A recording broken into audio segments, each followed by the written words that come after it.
Hi, have you ever wondered what it would be like to grow your own vegetables right at home? Tomatoes, lettuce, Chinese cabbage, all different kinds of things? Well, if you're really interested, don't go away. This is Jelly Bim. Grab the fork, get the hoe, link up the family and come let it go. Grow well, eat well, live well, right here in Bim. Yes! Grow well, eat well, live well, right here in Bim. Jelly Bim, a production of the Ministry of Agriculture, Food Fisheries and Water Resource Management. We're here with Alvin Romeo. Alvin, what do you have? What is this? What do you have for us today? Well, today we'll be looking at backyard gardening, and this is a container that we'll be using to show farmers or show people how to grow, I just say the vegetables, lettuce, cabbage, tomatoes in their own backyard. Okay, so what is this? What is this made of? Well, we have just a plastic container, and we elevate it off the ground so that people with back problems won't have to stoop too low to plant their plants. So this is just some wood to support the plastic container. Now these plastic containers should be free of any harsh chemicals. So it should be like soap liquid or something that's soft that you could use. If you have harsh chemicals, don't use these plastic containers. Also, we put some holes at the bottom to allow good drainage for the plastic containers. Okay, wouldn't it be better to put something on the bottom of it to catch the water, or? You could do that, but the water will penetrate slowly through the soil, so that's no problem. Okay. Yes. So this is a regular drum that we cut in half, so you have actually two sides of the drum here. So you have more space to plant your own crop. So what we're going to do, we're going to do what we call a soil mix. We're going to prepare the soil and place it in this container so that you actually see how to prepare the soil, how to place in the container before you actually plant your seedlings or transplant your seedlings. Okay, so this isn't regular soil. This is a number of things. These are a number of things that I mix. Okay, can you show me how you mix yes, this? Yes, we do that. Okay. Let me tell you what I have in here first. This is some topsoil. That's the first thing we're part of the mix, topsoil. And then we're going to add some organic matter, which is normally like sheep down, well rotted. It could be chicken down as well, well rotted. Why does it have to be well rotted? Because if it's not well rotted, it may cause disease and problems in the soil. Oh. Okay, so we're going to add some, this is actually sheep manure. So 1 part topsoil, 1 part sheep manure. And then you're going to add some sand. And the sand is to allow the particles not to clog together. So we're going to add some sand to the mix. This is regular sand? This is regular sand, or what you call regular concrete sand. And this will all help to, what we say, increase the profile of the soil or make the soil even better. Oh. So you're going to mix it together. Remember, 1 part topsoil, some organic matter, and sand. And you just mix it like if you're mixing concrete? And you just mix it together. Okay, that is good. The second part I normally add is something called perlite. That's the white things you see there. Right? What does this do? Perlite is actually a rock, and it also helps to separate the soil. It's a little bit dusty, but your soil will never clog when you have perlite in it. Oh. Okay? And this mixes in with everything else? This mixes in with everything else. So we now have a perfect mix. Okay, before we put the mix into the container, we normally put some rocks at the bottom so that the holes for drainage won't become clogged with the mold. So we're going to put some rocks at the bottom, just a small layer, about an inch or so. Oh, okay. Yes.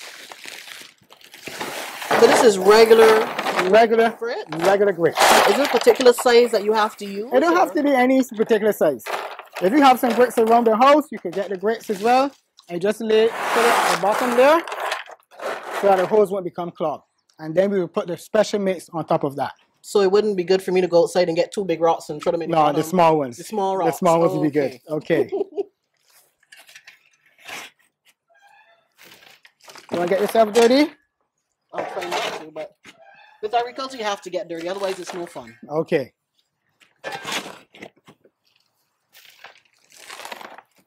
So how high up do we have to do this? Just about 3 to 4 inches from the top of the container. Because remember, we need at least 4 to 5 inches of depth, but this container have more than that. But the minimum of 4 to 5 inches. 4 to 5 inches? That's correct. Okay. Especially for your small, short crops, the lettuce, the Chinese cabbage, those kind of crops, yeah. The tomatoes, we need a little bit more, but for the small crops, yes. So why So if it's this deep, wouldn't we be able to put cassava in here? No, but cassava grows much deeper. Oh. Yeah, so then the root tuber itself don't have enough room to grow. So what about potatoes? Yeah, you might get away with some potatoes, some. Today we'll be looking at transplanting and not planting from the seeds. So we have some good seedlings to transplant. Grab the fork, get the hoe, link up the family and come let it go. Roll well, eat well, live well, right here in Bim. Yes! Roll well, eat well, live well, right here in Bim. No, we don't have to buy all imported stock. Cause high nutrition in the food that we got. Plant something, start your own crop, grow something, local to put in your pot. It's true, go healthy with the fresh produce, with high nutritional value. It costs less to grow and eat your own food, so gather the crew. Come! Roll well, eat well, live well, right here in Bim. Yes! Roll well, eat well, live well, right here in Bim. So Alvin, where would you get all of these things from? Well, these are already available at any hardware store. The perlite, the topsoil, and even the sand. You just have to mix them together. And if you look and see, it's not clumpy, it's free. And this will allow the roots to develop good in the soil and also have good drainage as well. Because you need aeration in the soil. Okay, so now we're going to plant our seedlings. Okay. Alvin, I realize you have 3 different plants. At least I'm assuming there are 3 different plants because the leaves look different. You're correct. There are 3 different plants. This one is okra, this one is sweet pepper, and this one is cabbage.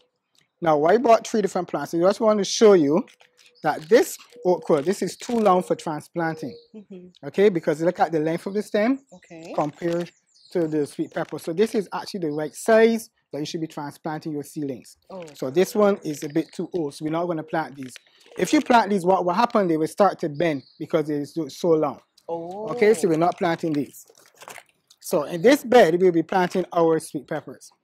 Now, before you plant your sweet peppers, what you should do, even if you purchase them from the seed store or some other hardware, you should allow them to stay in the sun for about 1 day to harden them. Yeah, you want to harden them because they're very soft. It was in a nursery, so you want to harden the sweet peppers. So therefore, you're going to push the bottom of the container and pull, and this is what you'll be planting. Some people normally break off the soil, but that's not good. You want to plant with everything together. And you just want to come here, put a small hole, and you're going to plant the sweet peppers, and you're going to press around it. You're not going to press on the seedling itself. You're going to compact the soil around the sweet pepper. And because it's a container, we're just going to even the space, but normally they go at 10 to 12 inches apart. Okay?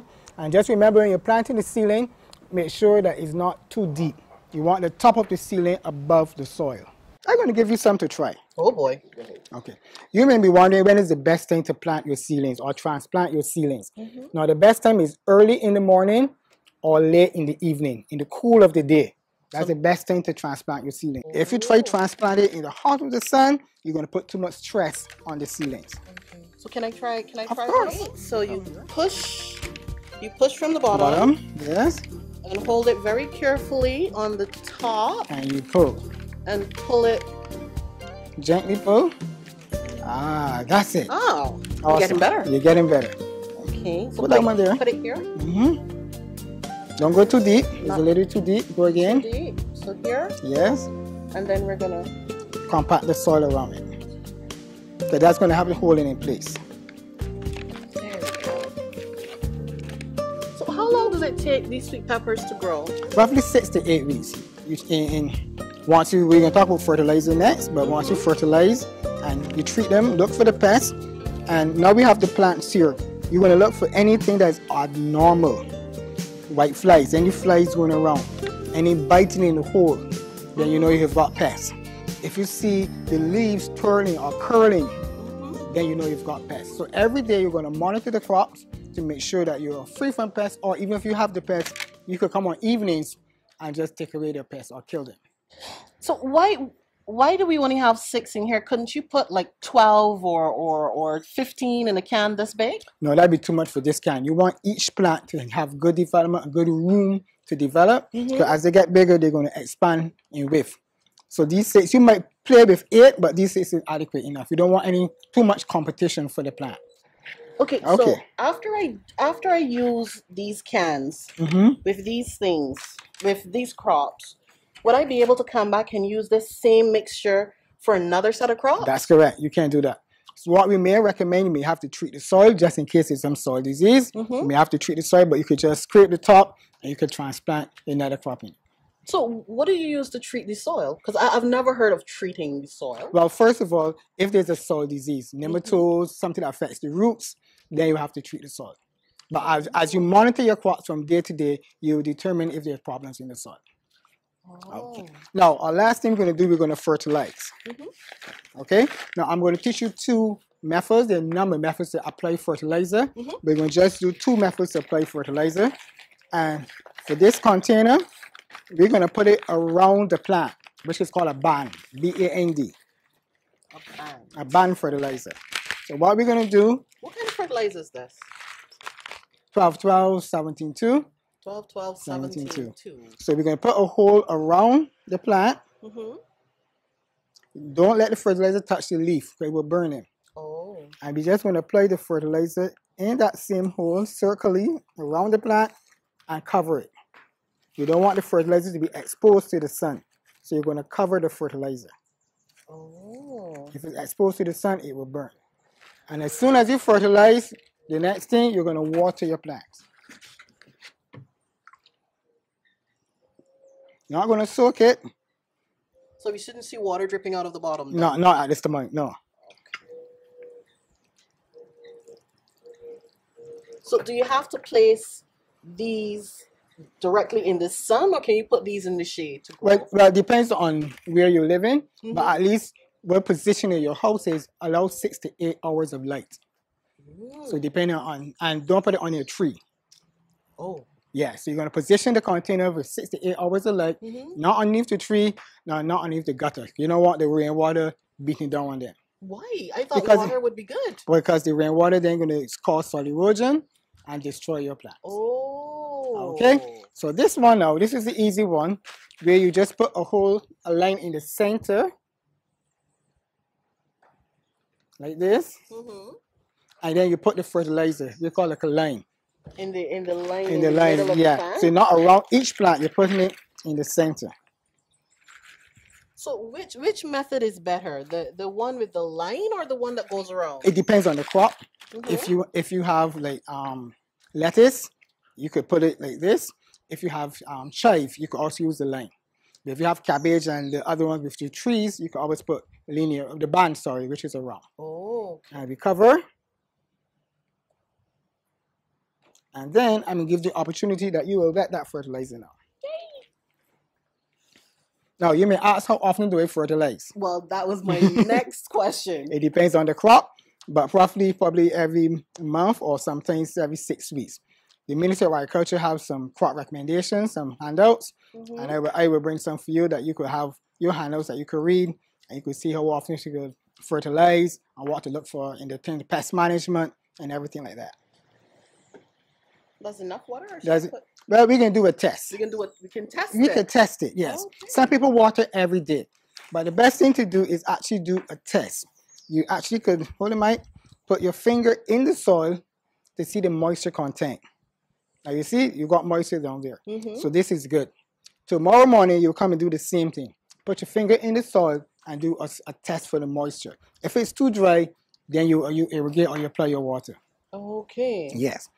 So when you put too much water is a bad thing. It's a bad thing. And too little water is also a bad thing. You're learning very fast. Aha. Okay. So my time is not wasted then. Okay then. I hope you enjoyed it. Well, I did. This is really, really interesting because, when you go to the supermarket, it can get so expensive, especially when you're looking for healthy foods. That's right. For vegetables and that sort of thing. And if you're able to grow them at home, it takes a weight off of you. It's much cheaper. And if we're sure what you put in, what you will get out, is no chemicals, and you don't use anything to harm yourself or your children. And it's also good exercise as well. It's good exercise. It's good exercise. Grab the fork, get the hoe, link up the family and come let it go. Roll well, eat well, live well, right here in Bim. Yes! Roll well, eat well, live well, right here in Bim. Gel and Bim, a a production of the Ministry of Agriculture, Food Fisheries, and Water Resource Management.